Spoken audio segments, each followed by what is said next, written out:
You are watching or listening to Blood Moon Milk, the astrology show that comes out every new moon and full moon to help guide you on your way for mindfulness, meditation, and manifestation purposes. And today we have a really exciting guest. I've been following her on TikTok for a little while, and I find her morning updates about the Schumann resonance to be incredibly uplifting and calming and insightful. So please welcome to the show, Erin Brown of Consciously Erin. How are you doing today? Hi, thank you. Thank you. I'm great. Thank you so much for the opportunity. I'm excited to be here with you today. Thank you so much for making the time. I know you're busy, but I have been watching your videos for a little while now, and I have kind of noticed a theme between increases in energy on the Schumann resonance and different kinds of astrological transits happening. And it's hard to say exactly what they are, but I feel like the astrology that we've been experiencing during this eclipse period. We've got Venus retrograde, Mercury retrograde. We've got some other minor asteroids also retrograde as well. And it's just a really intense time period with a lot of new energy coming in and sort of wrapping things up. And I love seeing what you do on TikTok because it's like, I can sort of project and predict when these things will happen, but the way you sort of reflect on the way things did happen is really, really interesting to me. So could you, just to kind of give people an idea of what it is that you do or what you look at, could you tell us a little bit about what you do? What is the Schumann resonance? Yeah, absolutely. So the Schumann resonance is a set of extremely low frequency ELF electromagnetic waves that naturally occur between the Earth's surface and the ionosphere. So the Earth's surface and the ionosphere create a cushion like this, a bubble that goes around the Earth. The Schumann resonance is just a measurement of the activity in that bubble.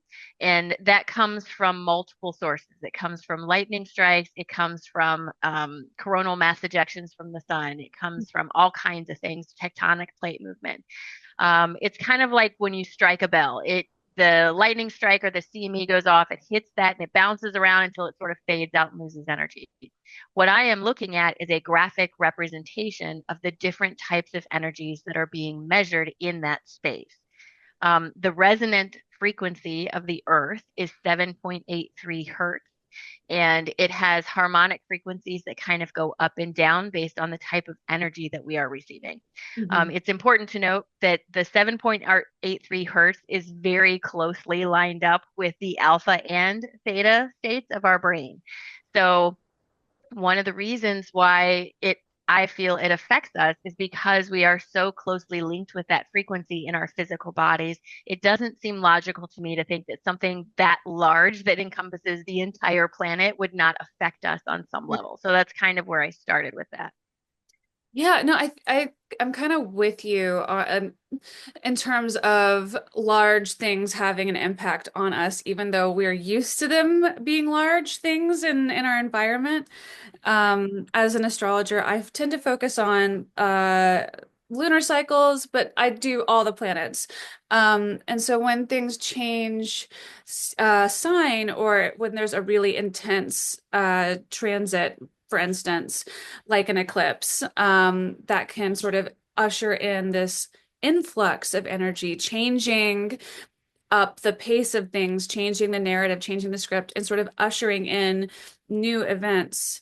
I've met with a lot of like I would say skepticism over the years from the more scientifically minded folks, which I love skepticism because it keeps me on my toes. Mhm. Um, but I think it's sort of a no-brainer that our environment, the thing that we have evolved on, is of course going to have some sort of say and play in the way that we feel, the way we collectively think and move as a society. And so it's really interesting too, like the way you look at the chart. It's like there's different chakras that you sort of communicate, like attribute different freq or links of the graph on. Right. And I think, like different planets have different chakra activations as well. So I'm just starting to kind of theorize like there's got to be, I'm suspicious that the Schumann resonance might actually be a reflection of cosmic energies.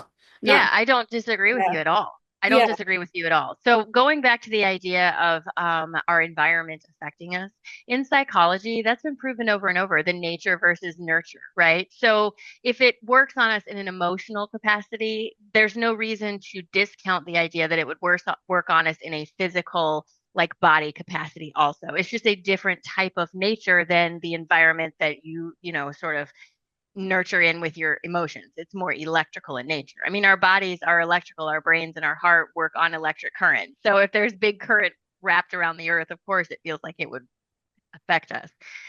With astrology, honestly, I've never really known a lot about astrology. In the last maybe since the beginning of the year for sure, maybe a few months before that, I started paying attention to it because I kept getting tagged in all these videos that were explaining these things that were happening that seemed to line up with what I was saying in the Schumann. So then I started paying attention to the Yeah. astrology, and I agree with you 100%. There's so many times that I feel like I will feel something and then hear an astrologer say something. I'll be like, yes, that's 100%. This is the backup for that. This is the energy for that. This is the drain pull for that. I And just there's got so chills when many. you said that. No, like it feels like a way to maybe somewhat validate and track scientifically the influence, at least on an energetic scale, of different planetary events. Yes, absolutely. And I don't think it's a coincidence either that right now we are in our solar maximum as we're also coming to the peak of some very big things in astrology, from what I understand. Oh Someone yeah. told me that in mid-April we're ending something that has a big six level thing that it's like you've gone through six different levels, now you're closing the last door. And we're I right bet in the middle they're, of our solar maximum. So, yeah. it I bet everything kind of lines up. Yeah, I bet they're talking about the last full moon. I want to say like been a series of six full moons that have all been Yes. at a certain degree. 29 degrees. Six Yeah, full the moons at energetic. 29 degrees. Yeah. Yeah. This year I as an astrologer, I meditate a lot, I write a lot, and I really try to distill the things that I pick up from my meditations into digestible, bite-sized, actionable, okay, well, what can we do with it kind of, pieces of information to give my audience and my listeners and my subscribers.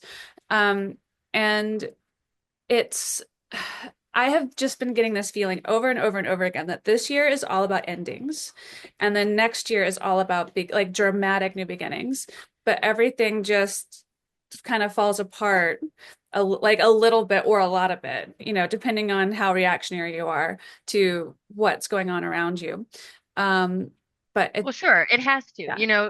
Rebirth can't happen until destruction happens. And something I try to tell all of my clients is when you are manifesting something or working towards a manifestation, it always will cast a shadow. That shadow is full of all your insecurities related to that manifestation. So if you're trying to manifest a new house, it Hmm. casts the shadow. And the closer you get to that house, the deeper and the darker the shadow aspects are. And so you will be triggered over and over and over, and they get more and more intense because you have to let go of that before you can be a vibrational match for the thing you're trying to step into. So those things that are holding you back become intensely triggered the closer you get to it. And people will tell me all the time, I can't understand. I keep having triggers go off all week long and I'm so frustrated. But if you sit down and think about it, what is the common thread in all of these triggers? Figure that out and then work on that aspect. Usually that will help you move into whatever the next piece is. But we will always run up against our own resistance to something unknown before we can step into it. Yeah, I mean, and there's lots of, especially right now with all the retrogrades that are going on, I think the playing field is ripe for people being revisited by ghosts of past misdeeds. Yeah. Or maybe not misdeeds, but just traumatic relationships, people, events, that are sort of like testing our mettle to see if we can really rise up to be able to be good shepherds of the next phase. Yeah, I mean, I agree. I don't know how much I agree. I don't know how much of like a test it is other than it's a choice, asking you Mhm. to make the actual choice. Don't do lip service. Actually do something about the choice you're making. That makes you the steward of whatever comes next, but you have to make the actual choice. There's a lot of people that will say one thing but not make the actual choices. I'm very spiritual while I'm gossiping, lying, and not meditating and doing all these things. I'm very spiritual though, so it's kind of that feeling of it feels like a test, but it's really just asking you to make the choice. I think Mhm. it depends on where you are and everything, but I agree with you 100%. I just think it's being put in our hands. Say, okay, you asked for it, here it is. What are you going to do with it? That's kind of what it feels like to me. Yeah. So, let's back up a little bit. Where are you from? How'd you get interested in all of this wonderful stuff? Because I love those origin stories. Yeah.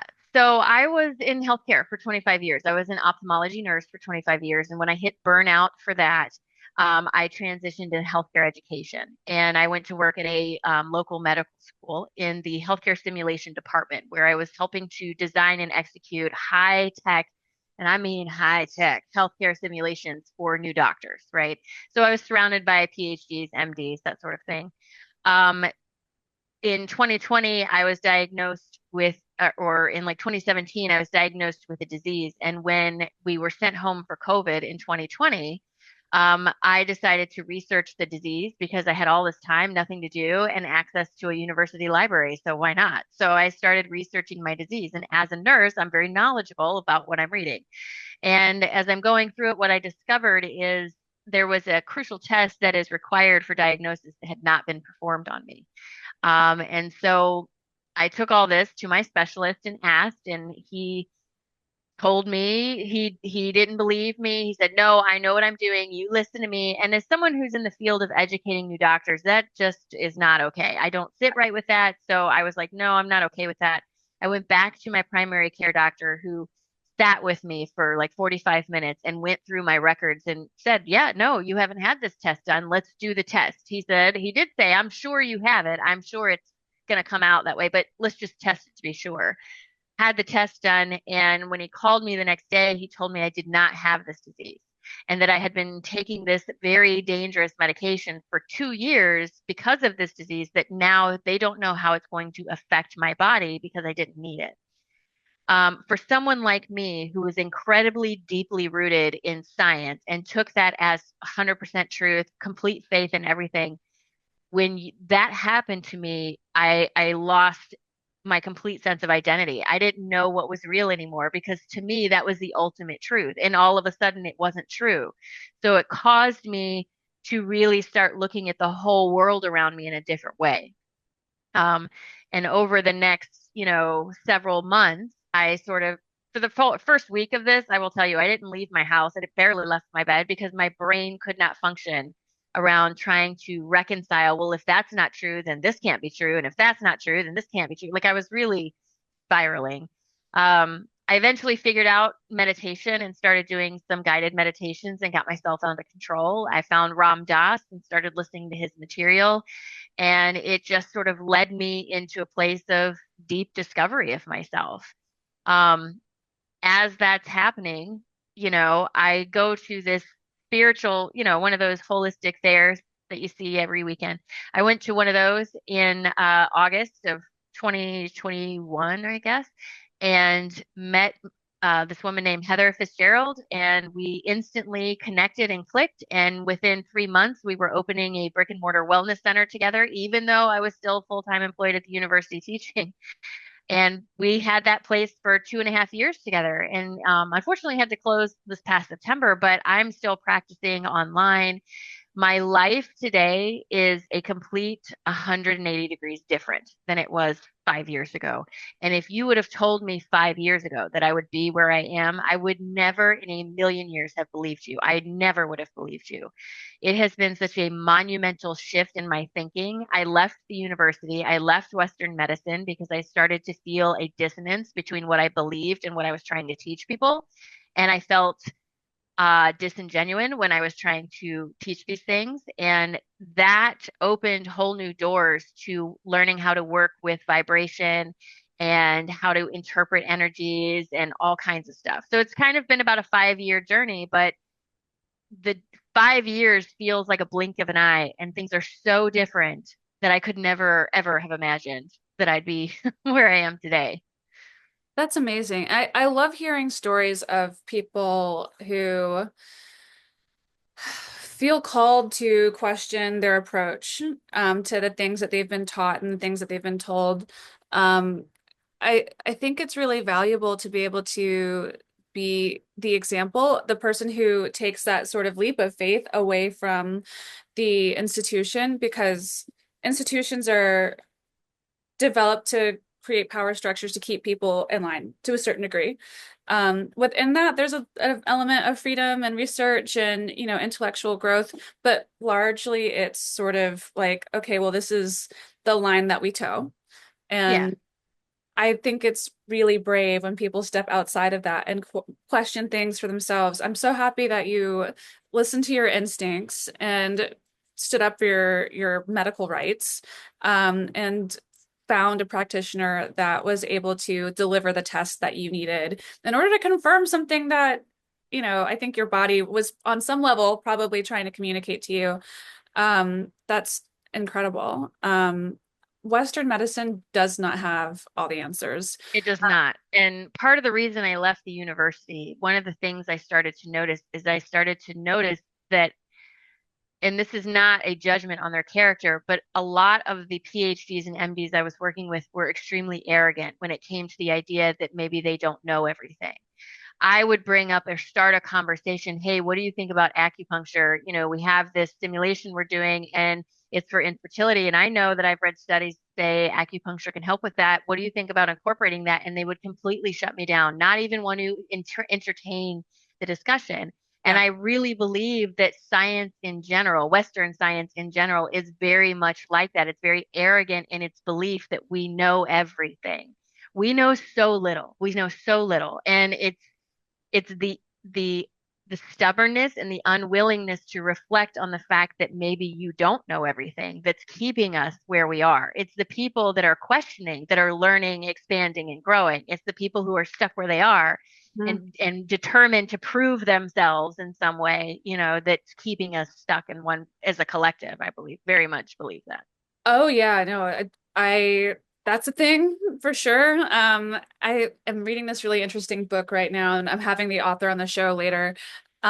It's such a good book. I'm just gonna go ahead and say what it is. It's called Reproductive Rights. It's all about That's fantastic. real life witches and witch hunts and the centuries long fight for abortion. And it's not just abortion rights, but it's like the history of how women and health practitioners were viewed as malefic, as witches, and then persecuted for knowing, about gynecology or obstetrics. Right. Because it was just a mystery to Western medicine. And the first book about it, I think, was written by an Italian woman whose work was then stolen and republished under a man's name. And she was largely forgotten. And it's not, I feel like this is nothing new. I think that Yeah. we all kind of intuitively sort of know that this has been happening for a long time.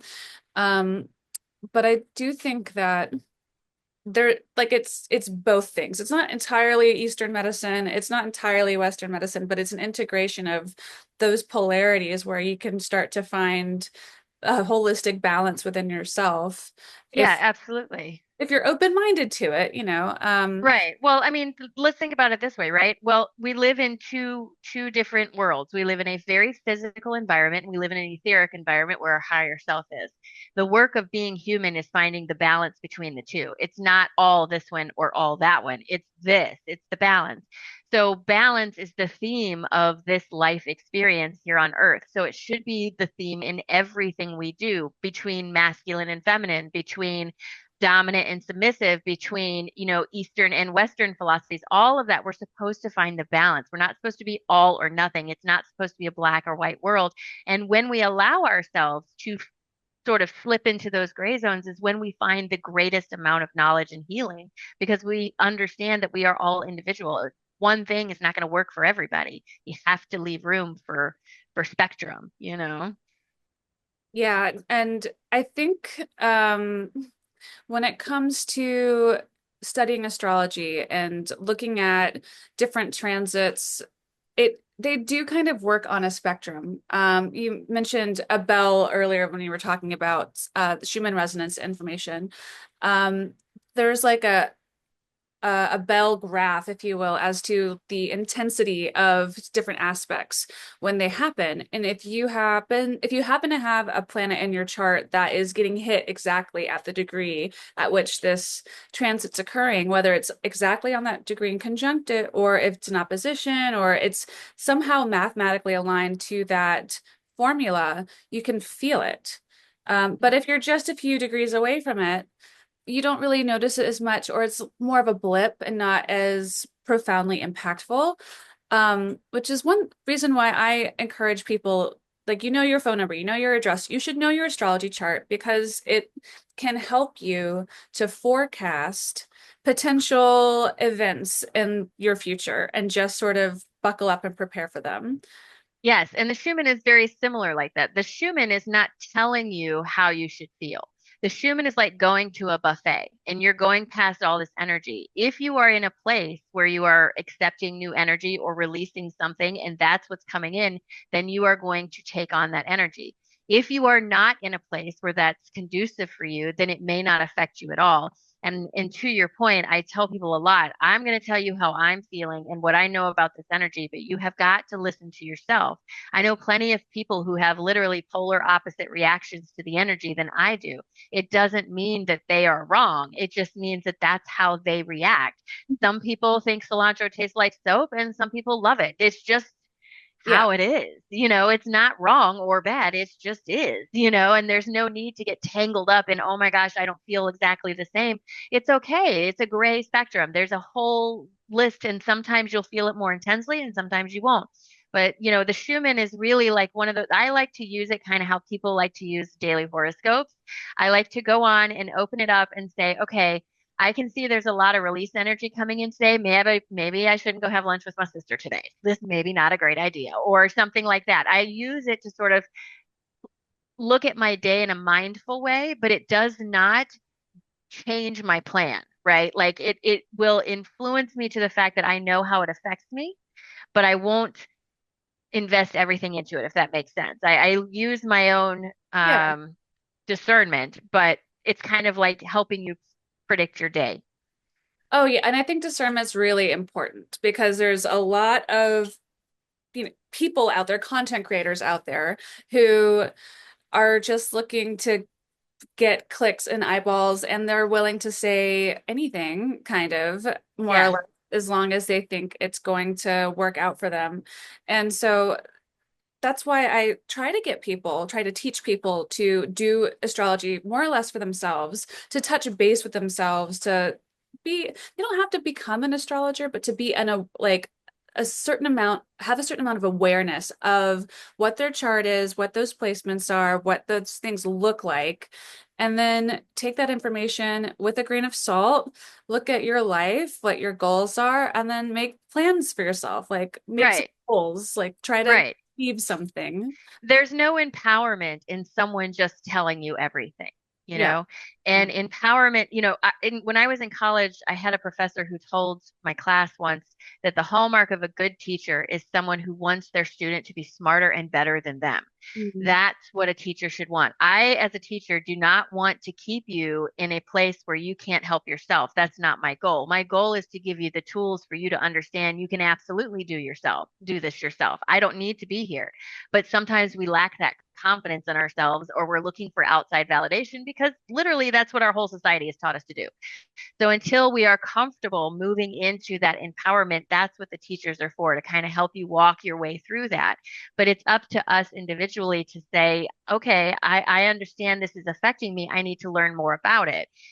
That's a choice that you consciously have to make. And I think a lot of people tend to uh, want the easier way where someone just tells them everything. But Yeah. that's not going to heal you. It's not going to help you. I cannot heal you. I am not magic, Yeah. but I can. It's like I'm like a flashlight in a dark room. I'll turn the light on and I'll show you. Look at all the tools you have. and Mhm. this is how you use them, but I'm not going to do it for you. And I get a lot of people that get very frustrated with me. Just tell me the answer, but that's not what I'm here for, you know? I have similar experiences with clients. They're like, "Oh, well, what's going to happen to me?" And I'm like, "Well, these are the themes, and you will know it when it happens." And it's about practicing being in the moment as much as possible, and being mindful in that moment of the energies at play, and then reacting in a way that supports your well-being, Yeah, and the well-being and of those that you care about around you. But it is work. It is like self-help and internal growth, and it's hard. It's it is hard. hard. And one of the hardest parts is for people to have to take accountability. Oh yeah. It's your fault. It's your fault that this stuff is happening. And it is so much easier to blame someone else and play the victim, even if you tell yourself you're not doing it, until you take on that accountability and say, okay, the reason I'm having nightmares might be because I'm watching Dateline before I go to bed. Yeah. This is something you have to take accountability for. Once you take accountability for it, the power you have given to it is gone. It's now back in your hands. And that is something I try so hard to convey to people. Just admit it. Just own up to your BS and let's change it. Don't try to make an excuse for it. Don't try to justify it. It doesn't matter why. It just matters that you know it's happening and now you're changing it. That's something that's been a big theme I've noticed in my life. Like I've, at least during this Venus Mercury retrograde eclipse period that we've been in for a month, almost 6 weeks now. It's we're getting to the tail end of things. Since that last eclipse happened, soon we'll have Mercury and Venus going direct shortly, which I think will like give us all a bit of a break and things will Yeah. start to feel better. But Thankfully, I mean, I think on a global scale, we're all feeling a little, and that goes back to your idea of astrology and on the solar maximum, right? Not just, I mean, I think it's easy for us to forget we are a globe of people, not just in the US, right? But yeah, the whole globe is going through so much chaos right now. Massive earthquakes all over the planet. There's eruptions happening. There's political upheaval. There's new diseases coming out. There's old diseases coming back. Like this is all over the world. And it's like everything to me feels like it's literally going like this. And at some point, it's going to hit that tipping point. And when we hit that tipping point, the choices we make on an individual level is what's going to determine what our timelines look like. And I yeah. think we're getting close, close, close. I think we are too. I think so. There's a few things I've been thinking about this a lot. I spent a lot of time thinking and writing and just sort of downloading, if you will. And there's two people, two things that I've heard like in passing that have made me go, hmm. And one is she's this Spanish woman who it was like her and her couple of friends. They were all like devout Catholics, and they were having these visions of what the end of the world was going to be like. And she like knows the date, but she won't say it. And she's still alive. She's like, "Yes, I will see this in my lifetime." But she's getting really old. And so like I think that, and I when I say end of the world, I don't think it's going to be like the end of the planet and like the end of humanity. I do Right. think it will be a metaphorical end of society in the way that we know it so far. Right. I mean, well, it genuinely feels like we're standing in the middle of Rome when it's on fire. I mean, that's kind of what it feels like to me. We have two major political factions in the US that are literally at each other's necks, and nobody's listening to anybody, and everybody's just getting louder and louder and louder. And there's no resolution being offered to either side. Yeah. I tend to be very apolitical, but I do believe in your right to be a human being and to have, you can breathe and eat and these sorts of things. And I feel like that's being brought into question, just the very fact of what makes us human, not just on a political scale, but with AI as well, with AI sort of coming up. There's so many people who are scared of AI. And for me, as someone who worked with massive amounts of really advanced technology in the medical field, AI to me is not a threat. Yeah, AI is neutral. It's what it's you feed cool. it. Yeah, it's a AI is what you feed it is what it becomes. And so we need to be mindful of that. But, people are so scared that AI is going to take over the world. AI could have already taken over the world. Like it could have. We would have already done that. yeah. I the other thing that I heard about was when I think it's the star Regulus is on the horizon in front of the Sphinx. Like that Are you has talking about the yeah, UFO of God guy, Chris Bledsoe? maybe that's him, but like it, there was something about that phrase, and I was kind of like, huh, that's really interesting because Regulus has moved. He's a fixed star, and for a Uh-huh. long, long time, I mean, fixed stars do move, like all the stars move, but we call them fixed stars because they move so slowly that they're fixed basically at the same point for a Right. whole lifetime, so 70 years. But Regulus is now in Virgo when Hmm. he was the last degree of Leo for a long, long, long time and gave Leo a lot of energy. But I think that maybe Regulus is starting to get really close to that point where it's on the horizon near the Sphinx. But I don't know exactly um, what the sky looks like from that perspective. So I can't like dial it in that much. Right. But there's like the the Well, Hope here's the well, prophet. let me tell you something about that before you get to the Hopi one, because I want to tie this all together because I think you're really hot on a trail here, right? So the guy's name is Chris Bledsoe, who said that. He has a fantastic, amazing story. He had a UFO encounter years and years and years ago, and he told people about it. And because he did, he was prosecuted. All these bad things happened to him. He's been saying for years that this woman that he calls the lady had given him a prophecy and he would not reveal it for a long time. Well, like last year or something, he finally said, she told me that when this, I can't remember what color he said, red or blue, when the star is on the horizon at the face of the Sphinx, humanity will receive new knowledge about itself. So someone, I don't remember who it was, but someone well known went on to AI and asked, when is this star going to be on the horizon facing the Sphinx? And AI February 22nd. gave them a date range around Easter 2026. Okay. I was looking at February 22nd, 2026. So like Yeah, next year. But next year we also have so maybe one of the most exciting things I think we'll ever see in our generation. We have a conjunction between the planet Saturn and the planet Neptune next year at 0 degrees of Aries, exactly. And this, as far as I can tell, and I've looked for a conjunction at 0 degrees of Aries between these two planets. I cannot tell when the last one happened. I've looked back in history I looked at 9,000 years worth of transits and couldn't find it. So maybe there's somebody else out there who's done some research and has found it, but it's at least that far back. And hmm, what Saturn is the planet of structure, it's karma, it's sort of fatherly, masculine in its sensibilities, very, very stern. Neptune, on the other hand, is all about dreams and universal connectedness and spiritual divine inspiration and love.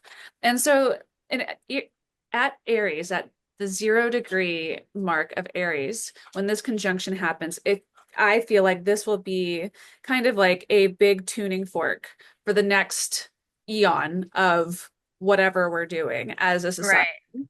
And that was happening right around the same time that Chris Bledsoe said this, right? And I don't think it's a coincidence that Easter is the resurrection of the Christ. Yeah. There's many people, myself included, that believe that right now we are experiencing the rising of the Christ consciousness, that it's not the return of a man, it's the return of the consciousness associated with that version, right? And that's what we see in this mass awakening. So, like I said, all these things feel like they're really coming I here. And the Hopi, talking about the Hopi prophecy, like all of these things, it's not just here, it's Yeah, many it's places. Like global. it is. And even with the Mayan calendar, like I believe a lot of people think, I think it was 2020 or whenever they said it was going to end, but that's not necessarily true. There's a 12-year cycle after that. That is ending now. So Yeah. it really, you know, And the in India they have these things called Kali Yugas. And we just finished up the last Kali Yuga cycle, which is like if it's like the if you think of it as a bell curve, we were at the bottom of the bell, like in the gross trench part, and now we're starting to swing back up towards, the figurative golden age, but that golden age is like thousands of years away from actually being where we're at. So we're kind right, of in the sludgy, gross part right now. right. We're in the part where Rome burns down and then it rebuilds into something new, Yeah, right? yeah. And the thing I want to point out to people is people are very quick to dismiss the idea of Atlantis or some other Yeah. colony. But here's the thing, if our society got hit with a massive ejection from the sun, we would literally be erased. All of our networks, everything is digital. It would all disappear. Yeah. So there's no reason for us to logically say that that could not have happened before. Yeah. And again, that goes back to the arrogance of current man who thinks I'm the pinnacle of whatever. Well, maybe not. Like, have you ever considered? I asked somebody about this. I said, have you ever considered that there are no hieroglyphics that tell you how the pyramids are built? Yeah. That doesn't seem odd to you. They wrote about everything. They didn't write about that. Something so huge. Does that not seem strange? Like, there's little things everywhere that I feel like little bits of information. And now we have this new study with the stuff under Egypt coming out. Like, I don't I even know where that's going, but think it's it a feels battery. like I agree. It feels like a resonant chamber, right? So I read the study, and in the study, towards the bottom, they actually say that the way it is positioned over a ley line and a tectonic plate could really line it up with what we measure as the Schumann resonance, and that they may have been able to harness that energy and cause an amplification of it using what was there. So what I did is I took that information from the study, I sort of copied it and pasted it into Chat GPT, into AI, and I said, if this is true, let's just say it's true, what kind of energy would this produce? Because I'm picturing like a light, like a lamp. And what Like Chat a Tesla GPT said, coil or something like that. Like some sort of kind massive, of right. yeah, So what Chat free energy for GPT all. said, Yeah. yes, ChatGPT said it would have been an ambient energy, not like electricity, but something that just was in the atmosphere that would be concentrated in certain places like healing pods or Oh, charging yeah. chambers or something like that. So it kind of said it would be like static electricity in the air that would be concentrated. So different than what we expect. And when ChatGPT is talking about this, Chat actually brought to my attention, what they're saying, what they're theorizing about UAPs and how UAPs are fueled is the same type of energy that Hmm. would be produced in this type of place. So, I mean, I don't know what it is, but I'm just saying how many things have to be laid out literally right in front of us before we finally say, oh, maybe there's something to this, you Oh know? yeah. I mean, well, I think it's also like when are people receptive to leveling up? Because I mean, if you force them into it too fast, you'll just blow their minds. They'll just short Right. circuit. So you have to kind of like slowly turn the dial up, so that they can hear the music and it's not just so loud it scares the shit out of them. Yes. Because it's just blasting, you know. Yes. But I think humanity is a species with amnesia. And I think this amnesia is very much connected to, I don't know what, but it could be Atlantis. It could be the way, like, maybe we just didn't behave as nicely as we should have. And I don't know. I don't know, but Well, there's something. maybe it's connected to choices that we've made it as a society, right? So coming up in society, whatever happened to Atlantis happened. Reboot, start over. And as we're coming up, the choices we make as a society have shaped where we've gone, you know? Bashar talks a lot about how he comes from a parallel dimension of Earth where they chose to go towards technology rather than industry, right? So that society was far much more advanced at the same like time that we were just in technology. So I believe it's all about choices, and the choices start momentum, right? Yeah. So if momentum starts moving, it's harder and harder to get out of that stream of momentum as we move along. But I mean, I have never lived anywhere but the United States, but in the United States, it feels very clear to me that choices have been made as a society overall to move in a certain direction. And now Oh, we've yeah. gone to the point where we can no longer go in that direction because it has reached its limit of potential, because it's unwilling to recognize that it doesn't know everything, that there are other sides to the story. So now we are feeling the dissonance between this side that we should have gone to and the Mm. side where we are. And a lot of us are feeling that and moving in this direction. But there's always going to be people who refuse to change, who refuse to wake up, who refuse to admit anything or take any accountability. But these people are still very purposeful because without the contrast, you can't make the choice to go in a better direction.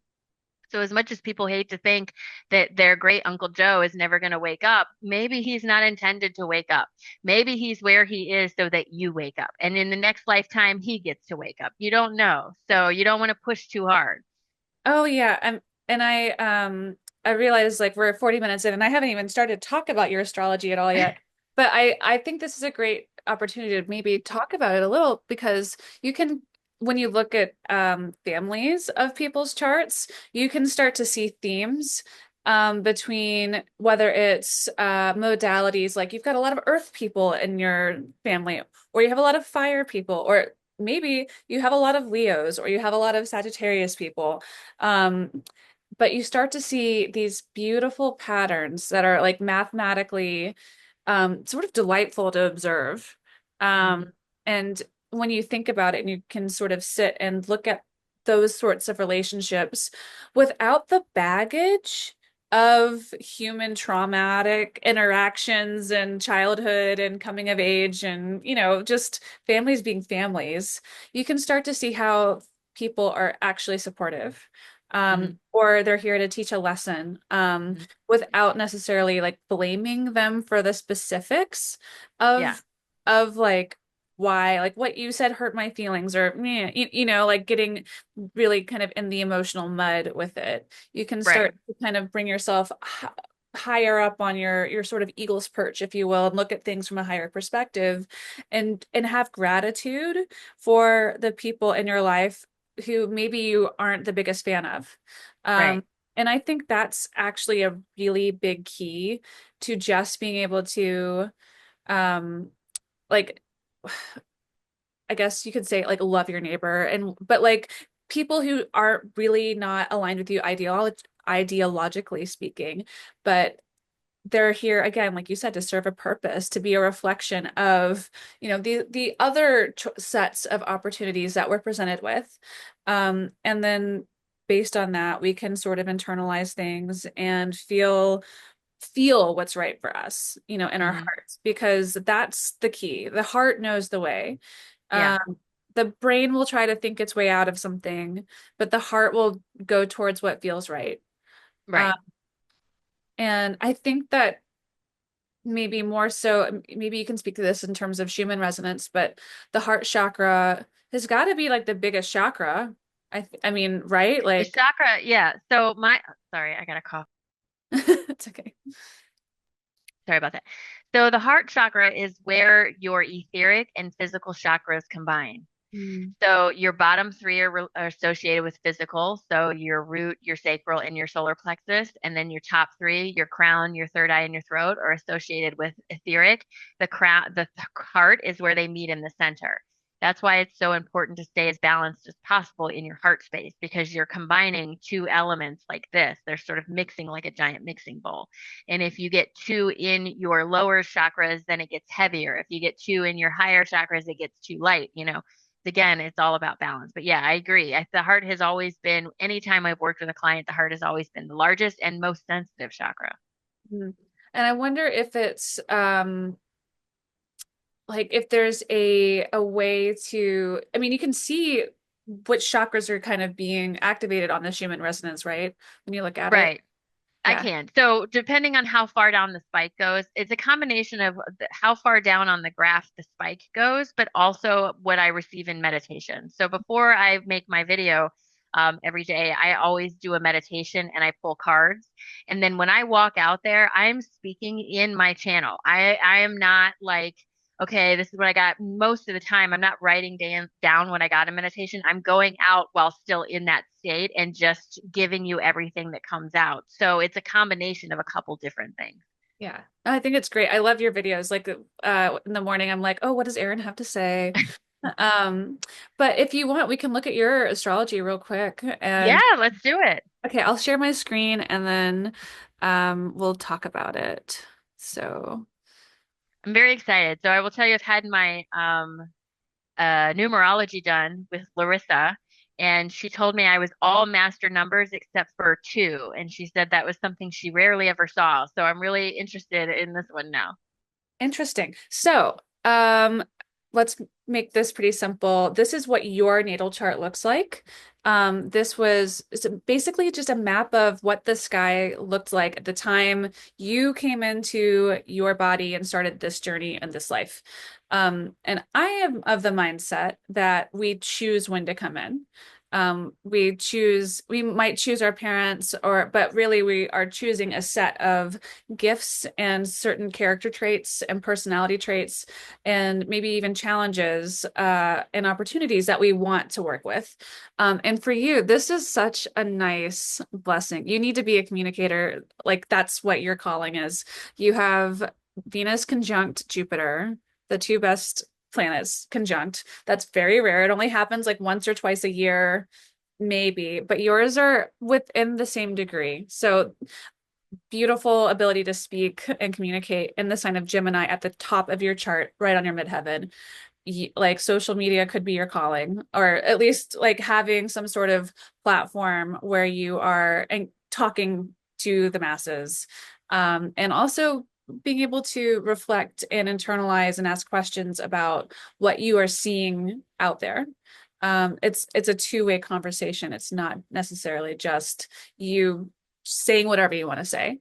And Mars is here in Gemini too. He's a little far away from this, but he's activating that quest for curiosity and research. And also, this being in your ninth house, not at all surprised that you would have worked in the academic field at a university because the ninth house is higher learning and education.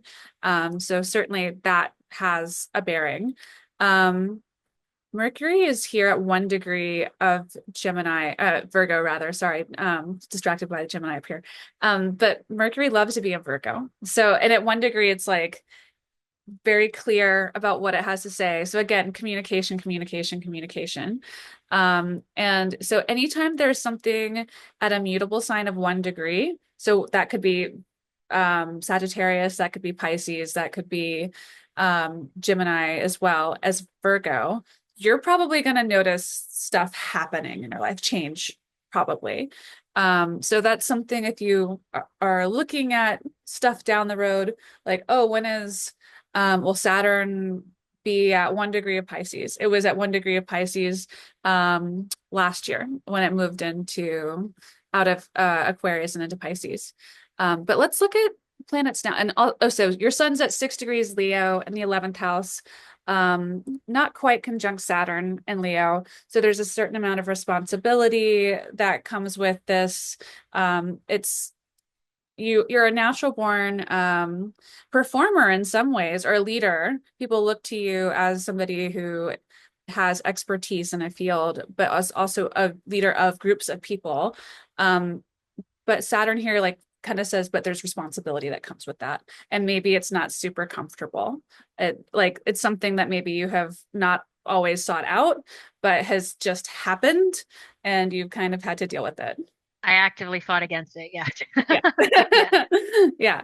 And then your moon is in Capricorn. Moon in Capricorn is kind of interesting because it's the moon really likes to be in this in a water sign. It's very transient and emotional, but in an earth sign, it's so stable and so calm that it's really lovely. So I mean, that's just seeking stability through traditional kind of masculine enterprise means, especially at the home, like making sure that your home is solid, taken care of. Um, that's an important thing in order for you to feel fulfilled in your life. More so than most people. Some people can like bounce around and live out of a suitcase and it's fine. No, you've got to be like comfortable at home and it's got to be squared away. Um, Now, South Node in Aries, North Node in Libra. This is and it's conjunct Pluto almost, not quite, but almost.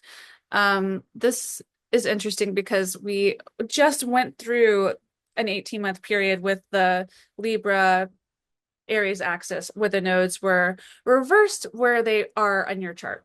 So for the last 18 months, up until just this last eclipse cycle with the last Aries eclipse, you could have been feeling some fallout from relationships. This is in your seventh house. and first house and identity, like prioritizing partnerships or partnerships that in some way weren't measuring up, having to get recalibrated, and or like, am I being selfish in a relationship? And then having to make that more of a priority. I don't That did was definitely true. Definitely true. yeah, I have a quick question I want to ask before you move on. So sure. a lot of these houses that you're pointing out, Gemini, Libra, Capricorn, Aries, I have family members with those signs. So my husband is a Gemini, my mom is a Libra, my sister is an Aries, my best friend who I consider her to be my twin flame, she's a Capricorn. So I'm very curious of how that plays in. Like, do you think there's a connection between where these signs are in your house and members of your soul family? Yeah, I definitely do. I think that it can be a kind of code. And this is sort of what I was sort of hinting at earlier when we can look at the mathematical properties and sort of take away some of the emotional baggage. We can start to kind of heal some of those more traumatic. Sometimes people aren't in our lives anymore, but we can look at the math and we can look at the astrology and the suggestions. And if we can tap into our heart chakra and find a source of love in ourselves, we can start to then appreciate the what they brought us, even if it wasn't perfect, because it's not going to be perfect. But I think it's a really therapeutic exercise to be able to do, and it can help us understand the people in our lives better. So, Yeah, um, I just find it so fascinating that each one you're talking, I'm like, yep, yep, yep, that one too. Okay, yeah. So yeah, interesting. yeah, I'm and excited. Keep going. yeah, so this is just a quick blast through your natal chart, but let's look at what's going on with the transits where they are right now, like in real time this minute. So we're recording, it's April 4th, Friday, 2025. It's 2:20 p.m. Eastern Daylight Time where I am. You're in Central Time, but these are the planets at the degrees that they're at. And so we have the South Node has just it's like just been making its way through your first house. And so it would have been back here at 18 degrees of Libra when I'm guessing some of those relationship themes and issues between, redefining how you are in a relationship in yourself and, the things that we talked about. You're like, yes, that happened. Would have happened about, I can give you an exact date, but I think it's interesting to be able to do that. Hold on. South Node.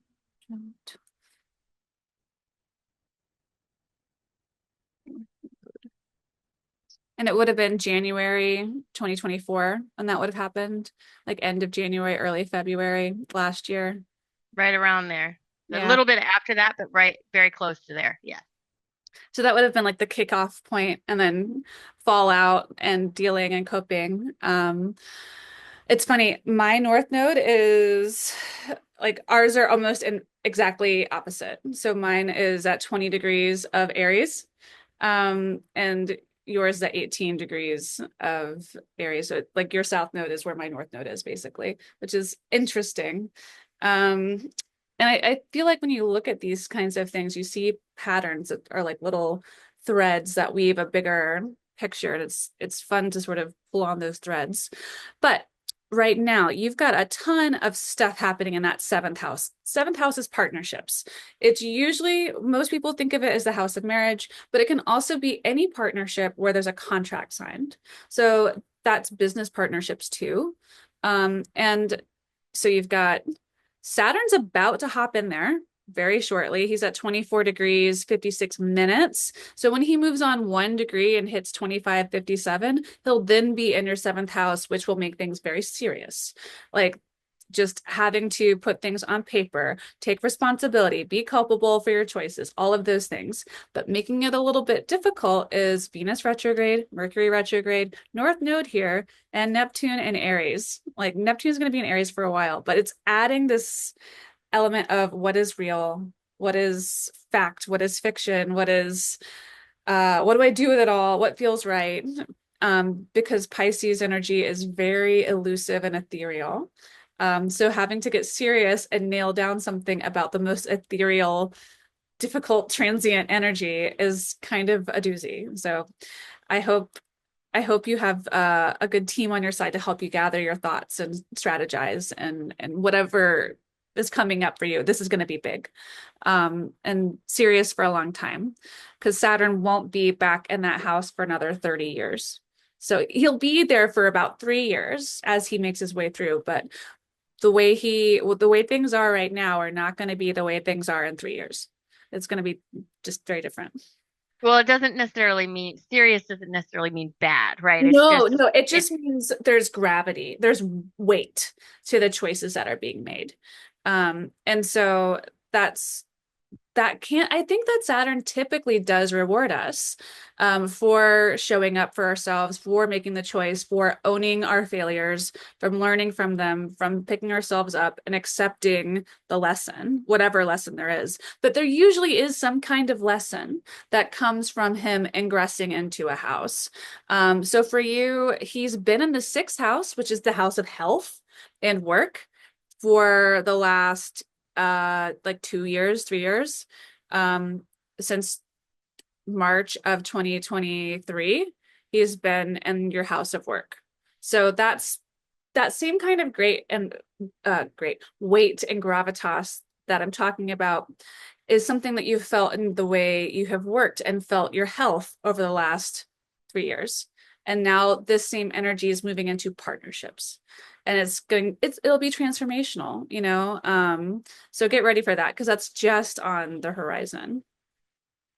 So I'm really excited. I actually had someone reach out to me for the very first time and say they wanted to build a retreat and have awesome. me come and be there. And that's lining up perfectly with everything you're saying. This is fantastic. I'm really excited about this. Yeah, no, I think it's going to be really good. And it's so Neptune and all of these retrograde planets in Pisces right now, it really is about making dreams physical and reality, like grounding that energy, that etheric, dreamy energy into something tangible and real. And that's what Saturn and Pisces wants us to do. But it's really difficult because it's like pulling on fog, you know? Yes, very much. Yeah, but like eventually, like even like little wisps of fog can become like visible. So that's kind of the vibe. Also, you've got Jupiter in Gemini. He's coming to bless your midheaven, your Venus, and your natal Jupiter. So good things are definitely in the works for you over the next couple of months. It's going to just get really, really good, better and better for a little while. So make the most of it because it doesn't last that long. Like Jupiter just moves really quickly. So capitalize on it as best you can in a way that feels authentic to you because he won't be back here for another 12 years. So, Wow. Okay. yeah. I will for sure. Yeah. So it should be, I'll give you a date for that because that'll be fun. And Oh, then okay. we can I'm gonna wrap. write that down. Yeah. Um, so he'll be there May 19th.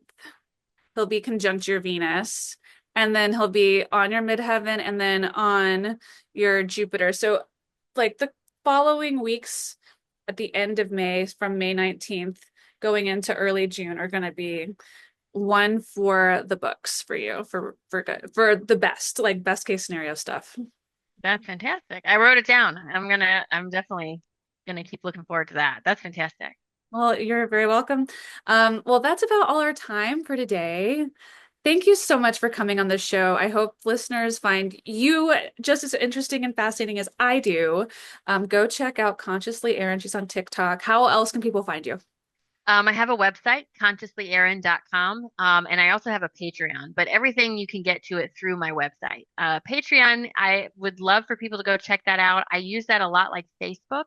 I put a lot of articles up on there that I write about different metaphysical topics. I share scientific topics and discoveries that sort of tie into spirituality. And I'm really trying to build a community of people where you can just talk about how you feel and what you want to know and not feel judged or scared or anything. So I love it. but it's all on my website, consciouslyaaron.com.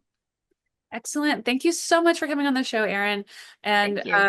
please stay in touch. And listeners, there'll be another episode out all about astrology very soon. We've got some exciting full moons coming up. So check back out that episode when it's available. I haven't written it yet, but it'll come out soon. And until next time, I wish you all the best the stars have to offer.